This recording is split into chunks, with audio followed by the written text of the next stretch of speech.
రవే నమః. ఈ శ్లోకం అందరికీ తెలుసు. కానీ ఈ శ్లోకం ఎలా పుట్టింది, మొదట ఎవరు పలికారు, ఎందుకు పలికారు, దీని వెనుకున్న కథ ఏంటి కొద్ది మందికే తెలుసు. పూర్వం కౌత్సుడు అనే పేద పిల్లవాడిని విద్యాధరుడు అనే గురువు గారు తన ఆశ్రమానికి పిలుచుకుని వచ్చి తనకు తెలిసిన అన్ని విద్యలు నేర్పించాడు. ఒకసారి గురువు గారు పని మీద కొన్ని రోజులు బయటికి వెళ్ళారు. గురువు గారు తిరిగి వచ్చే వరకు కౌత్సుడు ఆశ్రమాన్ని చాలా చక్కగా చూసుకున్నారు.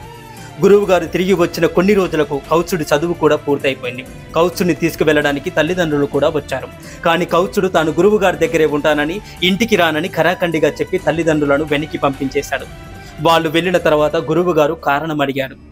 అప్పుడు కౌత్సుడు ఇలా చెప్పాడు, గురువుగారు, మీరు కొన్ని రోజుల క్రితం బయటికి వెళ్ళినప్పుడు మీ జాతకం చూశాను. మీకు సమీప భవిష్యత్తులో భయంకరమైన రోగంతో ఇబ్బంది పడతారు. అందుకే మిమ్మల్ని వదిలి వెళ్ళలేను అని చెప్పాడు ఆ శిష్యుడు. కొన్ని రోజులకు గురువు గారికి క్షయరోగం వచ్చింది. ఆ కాలంలో క్షయకు చికిత్స లేకపోవడంతో కాశీకి వెళ్ళి దాన ధర్మాలు పుణ్యకార్యాలు చేయాలని